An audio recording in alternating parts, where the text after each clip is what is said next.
We are just 4 weeks away from Election Day and 13 days away from the start of early voting. One of the top races on the ballot for Houstonians is the mayor's office. Tonight, 5 candidates were on the stage for our mayoral debate at Houston Christian University. KPRC 2's Bryce Newberry is live outside the debate venue with some of the key issues candidates tackled. Bryce.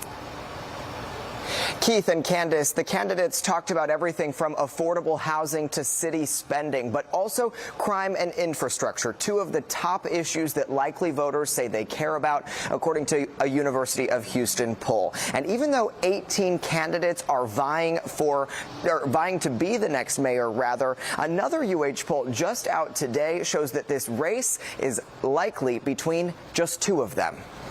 A third of Houston residents say they don't feel safe in their own neighborhood, according to a Kinder Institute poll, an issue they want Houston's next mayor to tackle. I will use our officers to target high crime area using data analysis. Congresswoman Sheila Jackson Lee called herself a crime fighter that would take a comprehensive approach. State Senator John Whitmire acknowledged crime is affecting Houston's quality of life. Violent offenders have to be held accountable.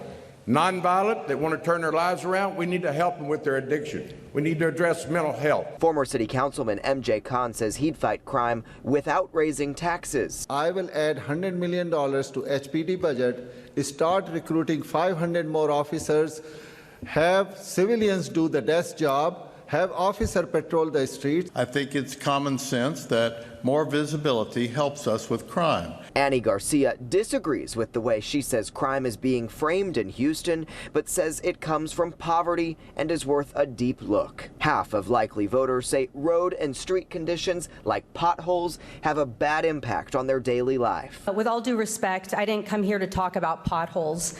The next mayor of Houston needs to be more than a bureaucrat. Garcia changed the topic to public education and raised concerns about the state takeover of HISD, while other candidates say potholes are a priority for them, like voters. Those potholes tear your cars apart and they shake your teeth loose.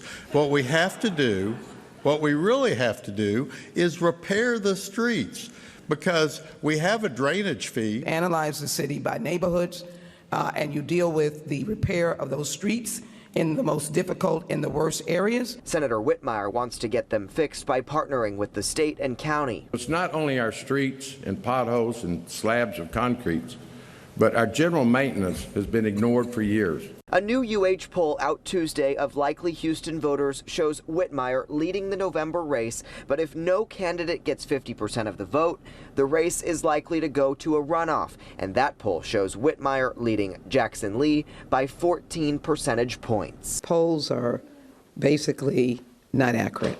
The only backup plan I have is becoming mayor of the city of Houston. And you saw only 5 of the candidates on stage tonight. That's because of rules that were set months ago based on polling and donors. You can read more on the selection process at click2houston.com. We're live in Southwest Houston. I'm Bryce Newberry, KPRC 2 News. All right. Thanks so much, Bryce.